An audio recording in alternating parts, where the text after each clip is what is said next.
BDR পিলখানায় হত্যাকাণ্ডের ঘটনাকে কেন্দ্র করে যারা চাকরিচ্যুত হয়েছিলেন বিডিআর সদস্যরা তারা ইতিমধ্যে জড়ো হয়েছে। দর্শক আপনারা দেখতে পাচ্ছেন সচিবালয়ের সামনে ঘেরাও কর্মসূচি করার জন্য এভাবেই পুলিশের ব্যারিকেড তারা ভেঙে প্রবেশ করার চেষ্টা করছে, সেটা কিন্তু আমরা দেখতে পাচ্ছি। এবং দর্শক এই মুহূর্তে আপনারা দেখতে পাচ্ছেন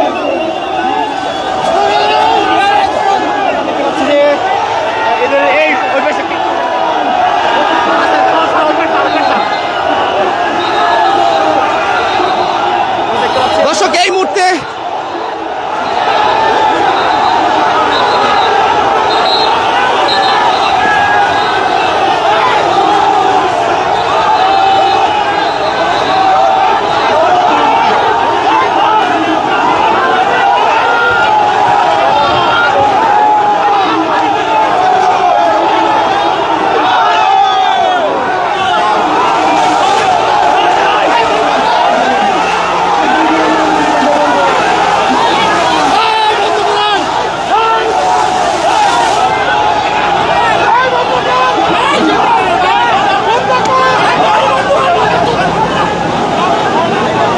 দর্শক সচিবালয়ের অভিমুখে যাত্রা করছে, কিন্তু এই বিডিআর যারা চাকরিচ্যুত বিডিআর সদস্যরা তারা কিন্তু ইতিমধ্যে পুলিশের ব্যারিকেড ভেঙে এগিয়ে যাচ্ছে সচিবালয়ের অভিমুখে।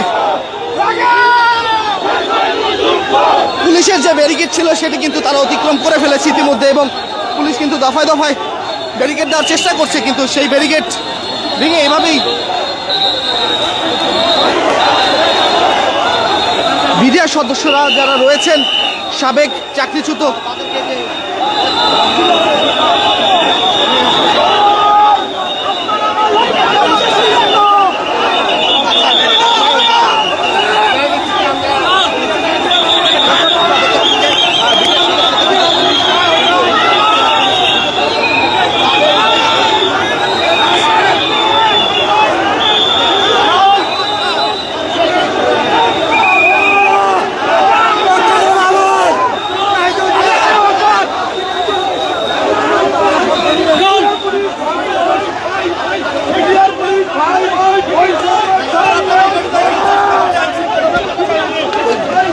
আমরা 16 বছর নির্যাতিত, আমাদেরকে হাসিনা অবৈধভাবে বিচার করে ওই বিচার বাতিল করতেছে না আমাদের বৈষম্য বিরোধী সরকার।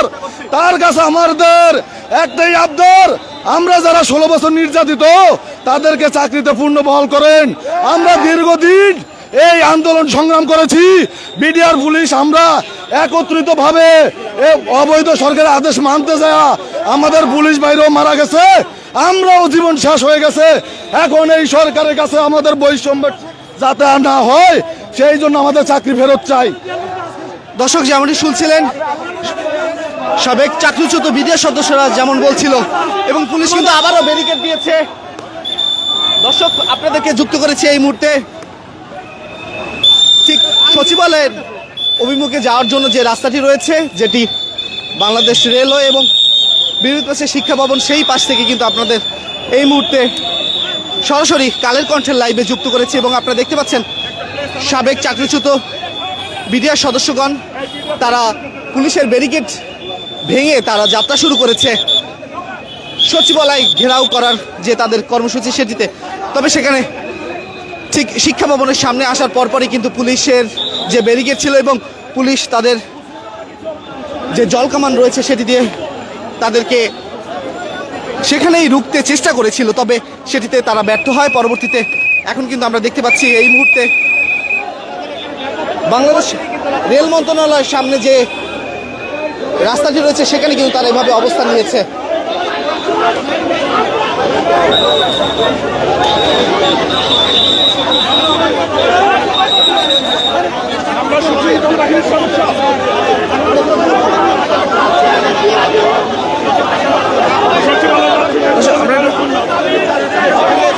আমরা যে আন্দোলনের কর্মসূচি শান্তিপূর্ণ আন্দোলন নিয়ে আসছি, আমাদের এখানে কারো হানাহানি নাই, কোনো বিস্ফোরণ নাই, কোনো কিছুই নাই।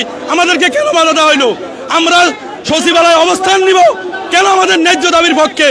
আমাদের উপরে যে বিচার করা হয়েছে সেই কুলাঙ্গার অ্যাডভোকেট মোশাররফ হোসেন কাজলকে ধরে এনে যদি জিজ্ঞাসা করা হয় যে কি বিচার হয়েছে আমাদের উপরে, অ্যাডভোকেট সুলতান মাহমুদকে যদি জিজ্ঞাসা করা হয় তাহলে বলতে পারবে আমাদের বিচারটা কি হয়েছে। এই কুলাঙ্গার ক্যাঙ্গার কুড়ের বিচারের হয় কেন আমরা পানিশমেন্ট খাটবো? কেন আমরা কাবনে কাপড় ভরে আসছি, হয় আমাদের দাবি মানবে, না হয় আমাদেরকে দাফন করে দিবে সরকার। আমরা সরকারের কাছে এই দাবি নিয়ে আসছি যে আমাদের হয় দাফন করা হোক, অন্যথা আমাদের ন্যায্য দাবি আমাদের পূরণ করা হোক। আমরা এই দাবি নিয়ে আসছি সরকারের কাছে। দর্শক, যেমনটা শুনছিলেন, তাদের যে 8 দফা দাবি, সেই দাবি নিয়ে কিন্তু তারা এখন অবস্থান করছে। ঠিক সচিবালয়ের সামনে যে রাস্তাটি রয়েছে সেখানে তারা এভাবেই সাদা কাপড় পরে তারা শুয়ে পড়েছে।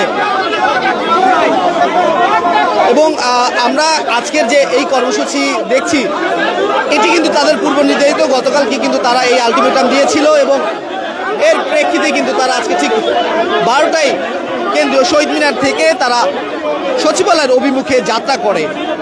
আমরা কথা বলতে চাই, আমরা নিরপরাধ, আমাদের চাকরি ফেরত চাই। আমরা রাষ্ট্রীয় জুলুমের শিকার হয়েছি, এটা আমরা আপনারা সহ বাংলাদেশে 18 কোটি মানুষ জানে। কাজে আমাদের পাশে থাকুন, আমাদেরকে সহযোগিতা করুন।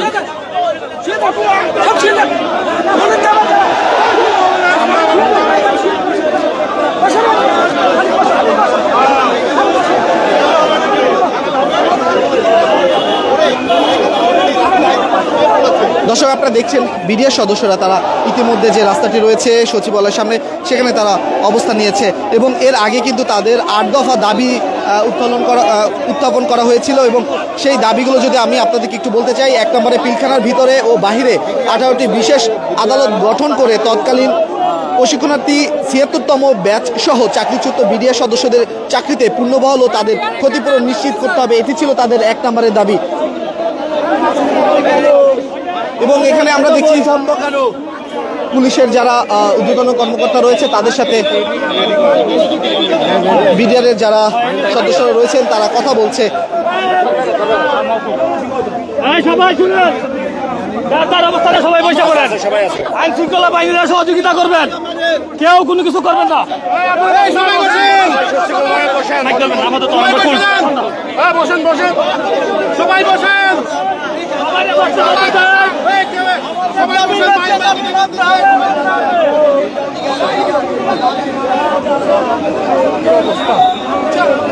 দর্শক, সচিবালয়ের সামনে থেকে বিডিআরদের সাবেক চাকরিচ্যুত বিডিআরদের যে কর্মসূচি, সেটি থেকে আপনাদেরকে সরাসরি যুক্ত করেছিলাম কালের কণ্ঠ লাইভে এবং সাথে ছিলাম আমি মোহাম্মদ রায়হান হোসেন।